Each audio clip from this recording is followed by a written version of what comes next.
Brilliant. Good evening, everyone. Welcome to the Hive Show 1, and thank you so much for joining us tonight. Today we are very honored to have Fanny Moritz here with us. She is a social entrepreneur. And also the founder of Now No Waste, which is an e-commerce platform that offers alternatives to your daily disposables. So, how are you, Fanny? I'm good. Thank you. Thank you so much for joining us today. So you have been advocating the zero waste lifestyle, and you also have the zero waste e-commerce platform. Yeah. So could you tell us, to begin with, what exactly is zero waste, and could you give us a little bit of background information about this movement? Yeah. So hi everyone, my name is Fanny Moritz and I'm a zero waste advocate here in Hong Kong since the past 3 years. The zero waste movement is actually to reduce our waste, to reduce our daily waste before we think about recycling. So there is the rule of the 5R. The first one is to refuse what's coming from outside. The second one is to reduce what we already have. The third one is to reuse, and only at the end we think about recycling the rest and compost the food waste that we have left. But actually, the food waste, I think there is no battery anymore. Okay. But actually, the food... Let's just try to... Yeah, it's fine. It's more about reducing our physical stuff that we throw away every single day. It's also thinking twice before we want to buy something else, and also to reduce the amount of products that we buy online, for example, to avoid the carbon footprint. It's also buying things that are more local, etc., etc. So it's not only about, it's also thinking more further than that. Yeah. Seems like the mic doesn't like us. Yeah. So how did you first come across this zero waste idea? Yeah. So I was based in Hong Kong since I arrived 8 years ago, and 3 years ago I found an article online speaking about the pioneer of the zero waste movement, Bea Johnson. She succeeded to fit her annual waste of trash into a handy-sized jar of this size with her family of 4, with her husband, 2 kids, and 1 dog. And you know, so I thought I was eco-friendly because my parents taught me eco-friendly habits when I was younger, such as turn off the lights when we leave a room, or also don't take shower too long or bath because we want to save water. And also to put the right waste into the right recycle bins. So I thought I was doing my part. I thought I was eco-friendly, but at the end I was still throwing away every week 3 bins full of trash. And so that's why I decided, when I seen the picture of her waste, her annual waste, to reduce my daily waste and to look for alternatives in Hong Kong. And unfortunately, I didn't find any reusable alternatives here 3 years ago. There was no stainless steel straws, there was no reusable cups, etc. And so that's how I get the idea, because I had, thank you. I had 10 years background in the creation and development of websites. And so that's how I get the idea to merge my passion and my expertise and my background to create Now No Waste, the platform which sells reusable products to avoid all the disposable ones that we throw away every day. So back to Bea Johnson first. So you said she could fit her end waste into a handy-sized jar. I know. How it sounds is that crazy. even possible with the family too? Have you tried zero waste lifestyle yourself? So I'm trying a zero waste lifestyle since the past 3 years now. But I don't know how my waste looks like, because I live with some roommates and they are not zero waste at all. yet. And so it's impossible for me now to see what exactly I throw away, but I throw, compared to before, like I reduce my waste at least from 80% already. How long does it take for you to make that transition from, living a normal lifestyle to this zero waste lifestyle? I would say it's not going to happen in 1 day or 1 month even, because apparently with the statistics, for something to become a habit in our routine, and so that's why now I think you need to try at least for 2 or 3 years to be sure that you reduce your waste as much as possible and to see some benefits. What is the biggest thing you have to change to make that happen? You really need to change your behaviors and and rethink twice before you buy something. And also the best thing that happened to me is, I'm a very bad cook, and so usually I never cook anything at home. And trying to be zero waste, I decided, to do my own mascara, even if it didn't work the first time. My friend looking like, yeah, my own mascara. So I went to Just Green to buy some products for me to try the first recipe. And I tried it on her first, and she lived in Central and me in Saigon, and she looked like a panda when she went back home. So unfortunately, it didn't work the first time. But yeah, so and now I have cornstarch powder at home, and I have so many things that I use only for my cosmetics instead of using them for my kitchen. So yeah, it helps me to find time to do something that I really love and I'm passionate about. So do you ever feel like, since you have started this lifestyle, do you ever feel like you were left out in a social situations, or you have so to much battle temptation? So yeah, sometimes I go to see my friends and they ask, oh, please, can you bring food? So I'm trying my best to buy my food package free in the bulk stores in Hong Kong.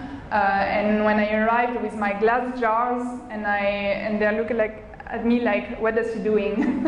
And contrario, they are bringing all the packaged food, and that's, yeah, a bit annoying. So back to your business. So in the earlier stage, operation-wise, how hard is it to build and grow an e-commerce platform, especially in Hong Kong, which is a packed Asian metropolis where people just like to buy stuff directly in physical stores? Yeah, you're right. In Hong Kong, people prefer to buy directly when they see the products. We are very lucky because it's very trendy, the zero waste movement, and so that's why we didn't have to do so much advertising online to sell the products. But you're right, because when we were doing so many events, that's where we were selling the most, because people need to see, to touch the products, and also the zero waste products, they're quite new, and so people don't know about them. And for example, the Moon Cup, the menstrual reusable cup that we use for our period, people have so many questions about this, so usually they prefer to see us and to feel the products, to see the sample before buying. So yeah, it's very important, but that's still, we still succeed to have a lot of sales online on our e-shop. Yeah. How about funding? Have you been bootstrapping your business since the beginning? Yes, I never had someone else investing in my company, and I used my own funds to launch the company. So at the beginning, I paid 20,000 Hong Kong dollar to launch the company officially, and then I injected 30,000 pounds to buy all the products from the different brands. And what would you say is the biggest lesson you've learned about bootstrapping your own company? That even if you launch your e-shop in Hong Kong, it's very important that you put every month, even at the beginning, the first months, some fake salary on the side to be sure that it's going to be profitable. Because me at the beginning, I was working for free because it was my passion, so I didn't want to give myself any salary, and that's the biggest mistake I made. And in terms of mindset too, so in recent years, we've seen a boom, a growing number of sustainable startups, from well-buying grocery store to reselling business to upcycling brand. But a lot of the founders actually find it really hard to effect real behavioral change, especially in Hong Kong, where there's reports saying Hong Kong is still among the highest generator of trash in Asia. So have you ever encountered any roadblocks when you want to change people's mindset? Yeah, so short story, I was selling the products in an event, and a client came and told me, oh, I already have 4 different mugs at home, but I'm gonna buy this bamboo coffee cup because the design is so much nicer. I was so shocked, and I didn't want her to buy the products because she already had so many. And so I spoke to her and I tried to understand why she wanted to buy a new one, because she already had so many at home. And I think the best thing is to understand the customer and speak with them. So that's why during the events it's amazing, because we can speak with the clients and understand their purchases. Yeah. Did anyone say anything that is very memorable? Like your customer say stuff that is maybe about the misconception of zero waste outside? Yeah, we had some feedback. For example, these clients who asked for the bees wrap, so the bees wrap, for those people who don't know, it's a piece of fabric made with beeswax to cover your food to avoid the cling film and the aluminium foil. And so they were asking if the wax, because it was coming from bees, so they were like, is that any vegan alternative? And same for the bamboo toothbrushes, they were like, yeah, but it's bamboo, so you take the food from the pandas, and so is that possible to have another alternative? So we tried to find solutions to avoid waste, and then there is still clients who are not happy. But it's good, because having this feedback, at least we know that we can do even better. So it seems like operating a zero waste business in Hong Kong could be quite challenging. Yeah, it is. Yeah, but regarding the waste, for example, that we produce as an e-shop, we never bought any parcels, cardboard parcels. We always reuse them. We ask our customers if they do have to send some to us. Same, we did a partnership with And Other Stories. It's a brand from the group H&M. They had so many boxes for shoes, and so we asked them if we can collect them and bring them to our office to send the parcels. And the person who was working there knew our e-shop, and there are so many boxes that they needed to throw away, and she was like, oh, maybe she's gonna use them, so she's just, no, I went to their office and I collect them in my suitcase and I bring them all back with me in the warehouse to be sure that we reuse, the parcels. Yeah. So I read from Facebook, unfortunately, the business is going to end by the end of this month. Yeah. How hard was it to make that decision? Oh, it was so hard. For 2 weeks, there was, I needed to make some orders to buy new products from different brands. And I don't know why, but I was like in front of my computer sitting, and I was like, oh, I really need to make the order today, and the day after same, and it was so difficult for me to order the new products because I wasn't sure. And then at the end, I just called my father and I said, Dad, I need your help. I don't know what to do. I don't know if I need to continue the business and try even harder to make it profitable, or should I just switch and focus on my talks that I'm giving now to the companies and organizations about the zero waste movement? And it just gave me the best advice, like focus on one thing only, and it's gonna be better. So I just decided to don't order the new products from the different brands and just focus on one thing, the talks, and that's how I just decided to finish the website. Yeah, so it was difficult because in 2 years we had so much feedbacks of clients who are so happy. They even launched blogs, they even launched YouTube channel to be sure that in Hong Kong there is more influencers about the zero waste movement. So yeah, but it was quite tough. After all, being through all these things, do you still think Hong Kong is a great place for sustainable startup? Oh yeah, and there is so many things to do in Hong Kong because the challenge is even bigger because we throw away so many things. So just for your information, every single day we throw away more than 5 million of plastic bottles every day, only in Hong Kong. That's crazy. And so, you know, we can't continue like that. And I'm sure you have seen all the articles on Facebook, on internet, giving you some stats about what we throw away every day. And you know, usually the misconception is that people think, oh yeah, I'm gonna wait that the government change, or that I'm gonna wait that this company stop to do shit, you know. And we can't continue to think like that.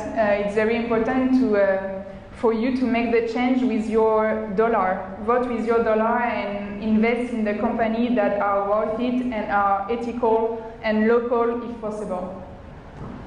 So, what misconception people normally have towards zero waste lifestyle? So I went on internet to have a look. Some people think it's only for rich people, and some people think leading a zero waste lifestyle would make your house look like a Pinterest house. I don't know why, but that comes up in the list. So what are the misconceptions that you are looking to set straight with your talks? Yeah, so as I said earlier, I think people need wait the big corporates, which is not true. The change should come from both sides.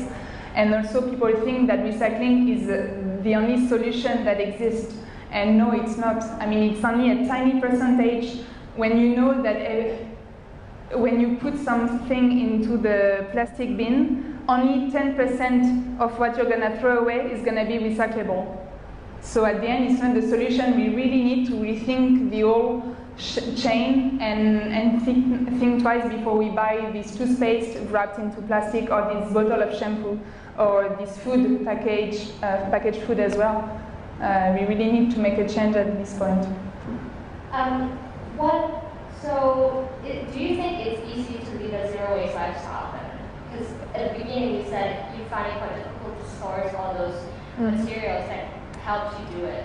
So the problem was at the beginning that there was no alternative here in Hong Kong. And now, so with Now No Waste, I've sourced different brands and from Asia, from USA, from Europe as well. And the problem after 2 years, I would say that it's sometimes the big brands, even if they are selling eco-friendly products, they are still shipping the products directly from China, where they produce, sending the products back to USA or Europe, and then we are buying the thing for Hong Kong directly from their warehouse to here. I was like, so it's not an eco-friendly business because you're selling reusable products, and at the end it's impossible for you to send me the products directly from your factory to Hong Kong.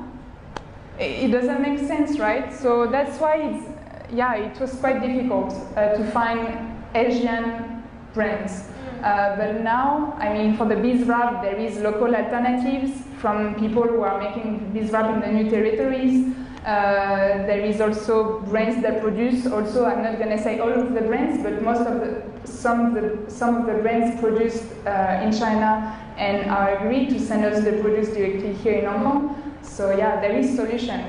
Yeah. So how could local businesses themselves, what do they do to reduce their waste? So for Now No Waste, for example, we decided to talk directly to the brands and ask them to don't put any filling with plastic, made of plastic, and same for the tape that they were using. We decided to ask them to use paper tape instead. And yeah, and so as I told you earlier, we try to reuse also the parcels. So sometimes we receive the parcels from the brands and we use the boxes, etc., etc. Yeah. So what are some of the easier steps that we could take to kickstart a zero waste lifestyle? So very easy. When you go back home tonight, you take your trash and you put everything on the floor. And you throw away, you check what you throw away the most. So if you throw away the most is plastic bottles, then you invest in a water filter. What you throw away, because 1/3 of our bins is full of food waste. So if you cook, not like me, but if you do, then invest in a composter. And if you don't want to have any composter at home because you're scared of the worms or anything, then you just go to the website of Zero Waste Alliance or also food waste composting, because there are some food waste bins in Hong Kong. At least 20 of them now exist. If you want to bring your food waste there and avoid to throw away food. Yeah. Any last word before we have a break? Yeah, the best waste is no waste. Alright, so we're going to have a 5 minutes break, and then the second part, it will be up to you guys to bring up your burning questions. And then feel free to get some more drinks at the bar. And also, if you want, I bring some books here, so the Zero Waste Bible. So there is the French version, but also the English version. So if you want to buy them, they're just here. Thank you. Yeah, we'll see you in 5 minutes. Thank you.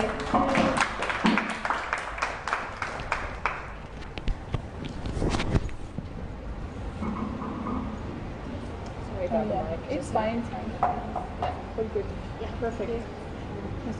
Yes.